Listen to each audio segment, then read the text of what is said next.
Imaginez être arrêté pour un crime que vous n'avez pas commis. Imaginez que votre seule faute soit d'avoir la mauvaise couleur de peau. Bienvenue dans l'histoire de Malick Diallo, un adolescent dont la vie a failli être brisée, mais qui a refusé de se taire. Avant de commencer, une question pour vous. Pensez-vous que la justice est toujours équitable? Dites-moi oui dans les commentaires si vous y croyez, ou non si vous pensez que le système est biaisé. Si vous aimez les histoires de justice et de vérité révélées, appuyez sur le bouton « S'abonner » et activez la cloche. Croyez-moi, cette vidéo va vous choquer. Regardez bien jusqu'à la fin, car un retournement de situation incroyable vous attend. Vous n'allez pas en croire vos yeux.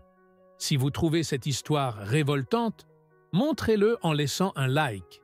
Et si vous êtes contre l'injustice, partagez cette vidéo pour que tout le monde sache ce qui s'est passé. Prêt à découvrir la vérité? C'est parti. La salle d'audience du tribunal de Paris était bondée. Journalistes, avocats, militants des droits de l'homme, tous retenaient leur souffle alors que le juge Martel ajustait ses lunettes et levait son regard sévère vers l'accusé face à lui. L'officier de police Véronique Lemoine tentait de garder son calme, mais la sueur perlait sur son front. Son avocat, maître Duhamel, bondit de son siège. « Objection !» s'écria-t-il, la voix tremblante. « On tente d'humilier une policière exemplaire. Elle n'a fait que son travail. » Un silence pesant s'abattit dans la salle. Le juge Martel frappa son marteau contre le bois. « Silence! Nous allons voir si c'était bien du travail. » L'écran s'alluma et la vidéo commença, d'une qualité parfaite. Chaque détail, chaque mot prononcé, chaque rire méprisant.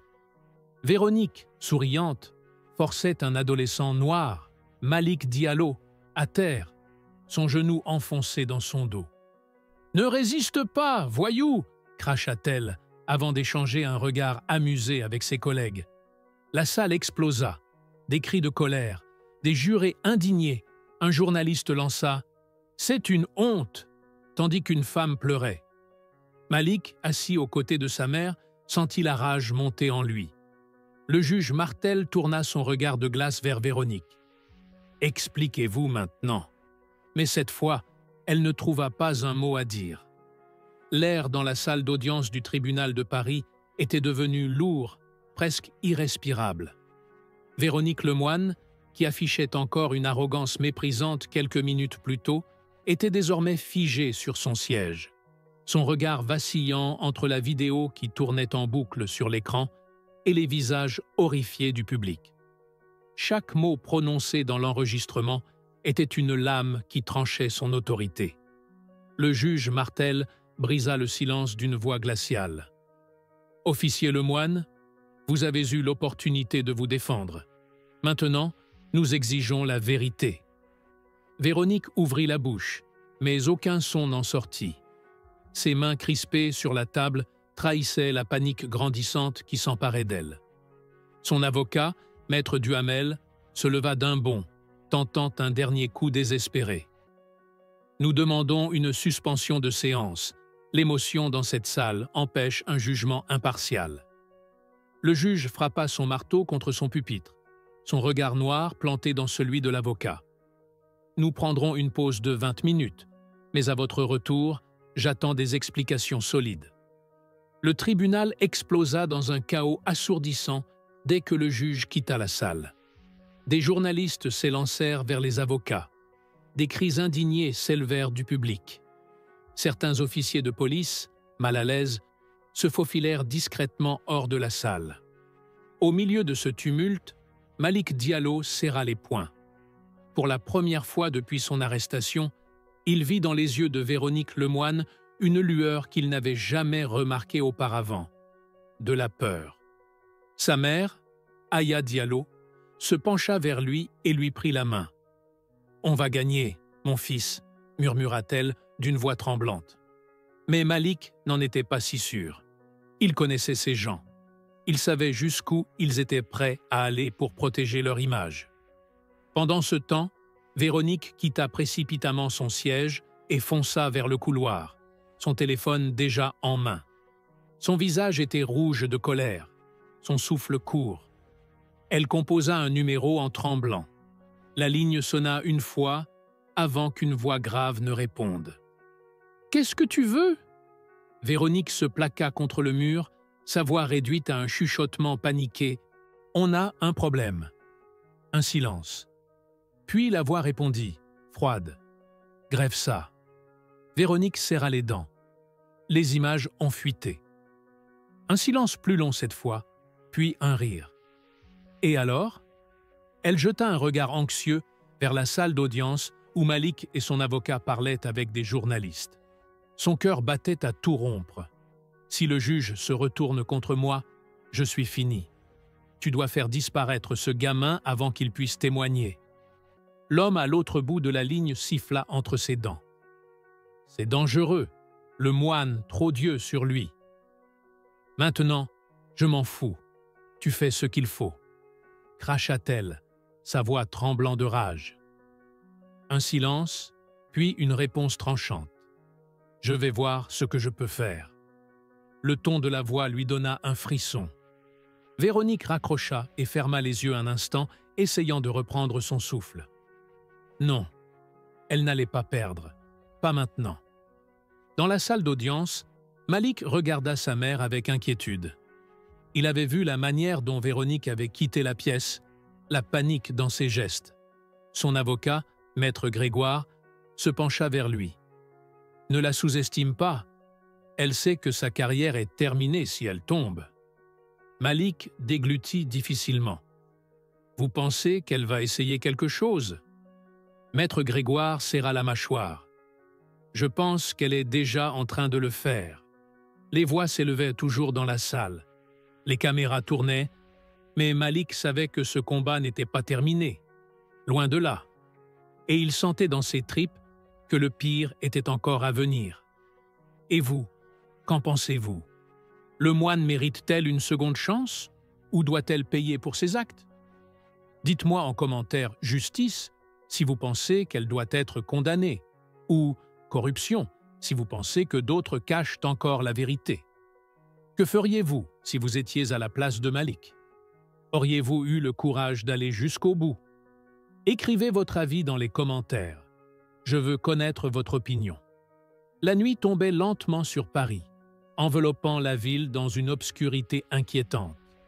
Malik Diallo, encore secoué par l'audience explosive de l'après-midi, marchait nerveusement aux côtés de sa mère et de maître Grégoire en direction du parking souterrain du tribunal. Il n'avait jamais ressenti un tel malaise, une telle tension dans l'air. « On devrait rentrer vite », murmura maître Grégoire en balayant les environs du regard. Aya serra la main de son fils, son cœur battant à tout rompre. « Je n'aime pas ça, Malik. Cette femme est dangereuse. » Ils atteignirent enfin la voiture de maître Grégoire, une berline noire discrète garée près de la sortie. Mais avant même que l'avocat ne puisse ouvrir la portière, un bruit strident fendit l'air. Bang! Bang! Les coups de feu résonnèrent dans le parking. À terre, maître Grégoire attrapa Malik et sa mère pour les plaquer derrière la voiture.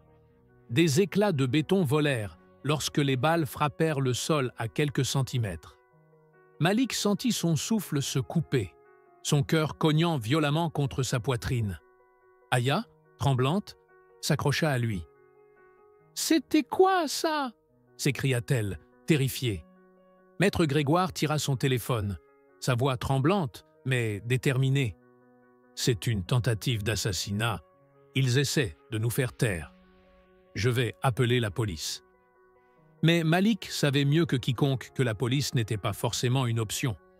Qui pouvait-il vraiment croire après ce qu'ils venaient de vivre? Derrière eux, un SUV noir démarra en trombe, les phares illuminant un instant leur visage avant de disparaître dans la nuit. « Ils s'en vont !» souffla Malik, encore sous le choc. Maître Grégoire hocha la tête, son visage durci par la colère. « Ils ont essayé de te tuer, Malik, et on sait exactement qui est derrière ça. » Aya, les larmes aux yeux, prit le visage de son fils entre ses mains. On rentre à la maison tout de suite. »« Non !» répondit Malik, son regard brûlant de détermination. « On ne peut pas juste rentrer chez nous et attendre qu'il recommence. » Sa mère fronça les sourcils. « Tu veux faire quoi d'autre ?» Malik serra les poings. « On doit agir avant qu'il ne soit trop tard. On doit la dénoncer avant qu'elle ne puisse effacer ses traces. » Maître Grégoire le fixa un instant, évaluant la situation. Puis il hocha lentement la tête. « Tu as raison, mais il faut le faire intelligemment. On va prévenir la presse. Si on rend cette histoire publique, ils ne pourront plus l'étouffer. » Aya hésita. Elle voulait protéger son fils, mais elle savait qu'il n'avait plus le choix. Elle hocha la tête, à contre-cœur. « D'accord, mais on ne fait rien sans sécurité. » Maître Grégoire démarra la voiture, les mains crispées sur le volant. « On va voir quelqu'un qui pourra nous aider. » Pendant ce temps, à l'autre bout de Paris, Véronique Lemoine jetait son téléphone sur la table avec frustration. « Ils sont encore en vie », grogna-t-elle, le regard noir. Son contact, un homme massif en costume sombre, haussait un sourcil. Trop d'attention sur eux. Ce n'est pas le moment. Véronique se leva brusquement, son visage tordu par la rage. « Je me fous du moment. Ce gamin doit disparaître avant demain. » L'homme la fixa, impassible. « On va trouver une autre solution. Sois patiente. » Mais Véronique ne l'entendait plus. Son monde était en train de s'effondrer, et elle n'allait pas regarder les choses lui échapper sans réagir. Son téléphone vibra sur la table. Un message anonyme. « Ça bouge. Ils vont parler à la presse. » Véronique blêmit. « C'est trop tard. Ils ont déjà lancé la machine. » Elle se tourna vers son contact, un sourire mauvais se dessinant sur ses lèvres. « Je vais faire disparaître la presse, pour que vous ne l'entendiez jamais. » Pendant ce temps, à quelques rues de là, Véronique Lemoine sentit son téléphone vibrer. Justice pour Malik était en tête des tendances.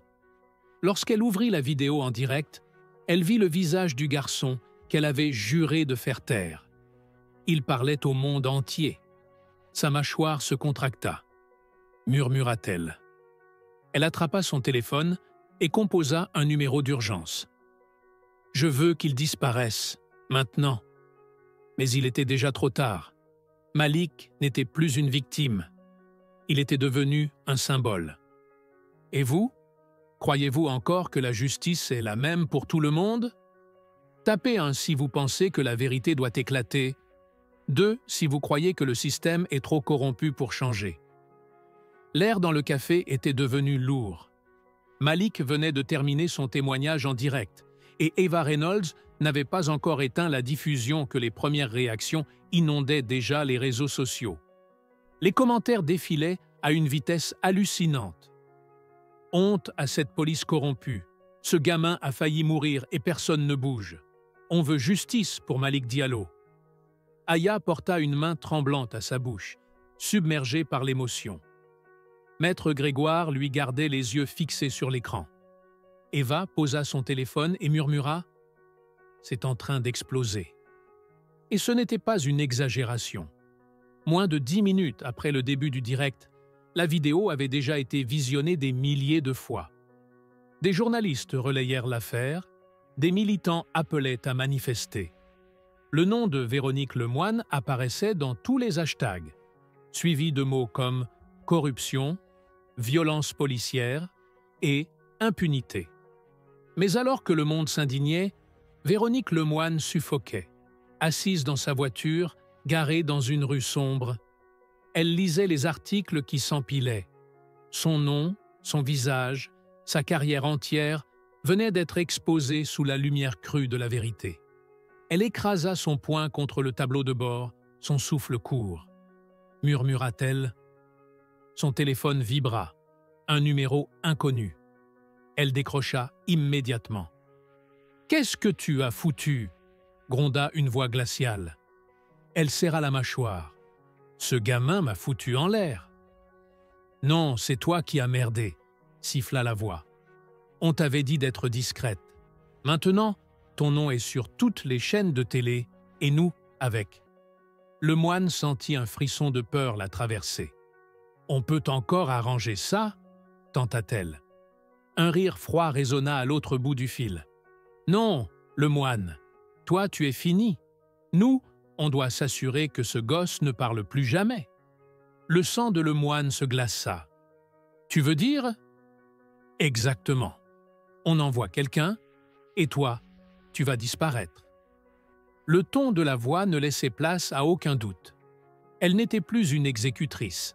Elle était devenue un fardeau. Elle ouvrit la bouche pour protester, mais l'appel coupa net. Son cœur tambourinait dans sa poitrine. Elle avait tout perdu. Et Malik Diallo lui était encore en vie. Dans le café, Malik reposa son verre d'eau, tentant de calmer son souffle. Il avait senti son téléphone vibrer au moins une centaine de fois depuis la fin du direct. Puis, Eva posa une main sur son bras. « Regarde !» Sur l'écran de son téléphone, des images en direct montrèrent des centaines de personnes rassemblées devant le commissariat central de Paris. Des pancartes, des slogans hurlés, un cri unique qui résonnait dans la nuit. « Justice pour Malik !» Malik sentit une vague d'émotion le submerger. Il n'était plus seul. Tout un pays venait de se lever avec lui. Mais alors qu'il observait ces images, un mauvais pressentiment le saisit. Le moine ne resterait pas silencieuse. Et il avait raison. À quelques kilomètres de là, Véronique Lemoine lançait son téléphone dans une poubelle et démarrait son moteur en trombe. Si ces bâtards pensaient qu'elle allait se laisser faire, ils se trompaient. Si elle devait tomber, elle entraînerait Malik Diallo avec elle. Paris ne dormait plus. Des milliers de manifestants s'étaient rassemblés devant le commissariat central, hurlant des slogans, brandissant des pancartes. Justice pour Malik. Pas d'impunité pour le moine. Les sirènes de police hurlaient dans la nuit, mais cette fois, ce n'étaient pas les citoyens qui fuyaient. C'était Véronique Lemoine. Elle roulait à toute allure dans les rues de la capitale, ses mains crispées sur le volant, la mâchoire serrée à s'en briser les dents. Tout s'effondrait autour d'elle, sa carrière, son pouvoir, son immunité, et tout ça à cause d'un gamin. Son téléphone, jeté un peu plus tôt, n'était plus un problème. Mais ce qui l'attendait l'était. Les ordres étaient clairs. Elle devait disparaître. Elle ne pouvait plus compter sur ses supérieurs. Ils l'avaient abandonnée dès que son nom avait fait la une des médias. Elle était seule. Mais elle n'allait pas se laisser abattre sans se battre. Elle bifurqua brusquement dans une ruelle sombre et coupa le moteur. Il fallait qu'elle réfléchisse. Puis elle inspira profondément et murmura « Si je tombe, lui aussi ». Dans le café, Malik sentait l'adrénaline pulser dans ses veines. Le live avait fait plus que secouer la ville. Il avait mis le feu aux poudres. Aïcha, encore tremblante, tenait la main de son fils. Maître Grégoire scrutait son téléphone, lisant des notifications qui défilaient sans fin. Puis il se figea. « Elle a disparu !» Eva releva la tête. « Qui ?»« Le moine. »« Elle n'est plus au poste. Personne ne sait où elle est. » Un frisson glacial parcourut Malik. « Elle vient pour moi. » Ava hocha la tête. Elle sait qu'elle a perdu. Elle n'a plus rien à perdre. Le café semblait trop calme, trop silencieux, comparé au chaos qui grondait dehors. Un mauvais pressentiment s'installait. « On doit bouger !» lança Maître Grégoire en attrapant son manteau. Mais à cet instant précis, un grondement de moteur retentit devant le café. Une voiture noire venait de s'arrêter. Le moine était là. Malik sentit son estomac se nouer. C'était elle. Il le savait. Aya agrippa son bras, le souffle court. « On doit partir maintenant. » Eva, sans un mot, attrapa son téléphone et relança un live en direct. Si elle entre ici, tout le monde verra ce qu'elle fait. Les secondes s'étiraient, oppressantes. Puis la porte du café s'ouvrit. Le moine entra, son regard glacé fixé sur Malik. « Bonsoir, Malik. » Le silence tomba comme une chape de plomb. Aya se leva d'un bond, se plaçant devant son fils. Reste loin de lui. Le moine ignora la mère en détresse et s'avança lentement. Joli coup, gamin, mais tu crois que c'est fini? Malik sentit la rage lui brûler la poitrine. Non, pas encore. Mais toi, tu es déjà morte. Eva filmait toujours. Des milliers de personnes regardaient. Le moine sourit lentement, mais son regard trahissait sa panique. Elle glissa la main dans son manteau. « Tu ne comprends pas », murmura-t-elle. Malik vit le mouvement. Une arme. « Baissez-vous » hurla maître Grégoire. Mais avant que le moine ne puisse sortir son pistolet, la porte du café explosa sous l'assaut d'une dizaine de policiers en uniforme. Véronique Lemoine au sol, mains en l'air. Les cris, les hurlements, le chaos. Le moine eut juste le temps de tourner la tête vers Malik, son regard brûlant de haine. « Je te retrouverai ». Puis les menottes claquèrent sur ses poignets. Elle se débattit, rugit, mais cette fois, c'était terminé. Les gens à l'extérieur du café hurlèrent de joie. Paris venait d'assister à la chute d'un monstre. Malik ferma les yeux un instant, laissant l'adrénaline redescendre. Puis il regarda sa mère, Ava, maître Grégoire. « C'est fini. » Ava sourit faiblement. « Non, Malik, ce n'est que le début. » La scène devant le café était un chaos organisé. Véronique Lemoine venait d'être arrêtée sous les yeux de milliers de spectateurs en direct. Les cris de la foule résonnaient dans les rues de Paris. « Justice pour Malik! Justice pour Malik !» Les flashs des caméras crépitaient alors que la femme autrefois intouchable était traînée menottée vers une voiture de police. Son regard foudroya Malik une dernière fois avant que la portière ne claque derrière elle. Mais Malik, lui, ne ressentait aucun soulagement. Quelque chose n'allait pas. Il tourna la tête vers Eva, qui lisait les dernières nouvelles sur son téléphone. Son expression se durcit instantanément. « Malik !» Elle lui montra l'écran. Un titre venait de tomber sur un site d'actualité. L'affaire Lemoine n'est que la partie émergée d'un scandale bien plus vaste. Maître Grégoire fronça les sourcils. « Ça veut dire quoi, exactement ?» Ava fit défiler l'article et blêmit. « Le moine a parlé. » Le cœur de Malik manqua un battement. « Comment ça, elle a parlé ?» Ava releva la tête. « Elle a donné des noms de policiers, de supérieurs, de responsables haut placés, des gens qui lui ont donné des ordres, des gens qui ont couvert ses crimes. » Un frisson glacé traversa Malik. Il croisa le regard de sa mère, qui avait pâli. « Ce n'était pas qu'elle », murmura Aya. Un silence pesant s'installa. Puis maître Grégoire posa lentement ses mains sur la table.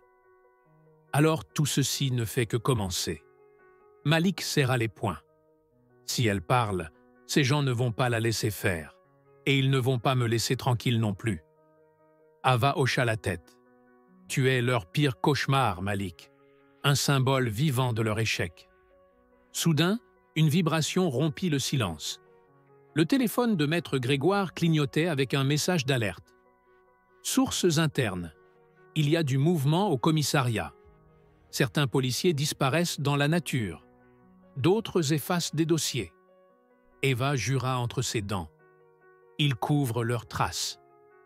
Malik sentit la rage lui brûler la poitrine. Ils avaient osé le frapper, l'humilier, l'arrêter sans raison, tenter de le tuer, détruire sa maison. Et maintenant, ils essayaient d'enterrer la vérité. Mais il ne comptait pas les laisser faire. Il se leva brusquement. Alors on continue, on les expose tous. Aya le regarda avec inquiétude, mais dans son regard brillait une lueur de fierté. Maître Grégoire prit une profonde inspiration. D'accord, mais cette fois, on joue stratégique. On ne peut pas juste espérer que la justice fasse son travail.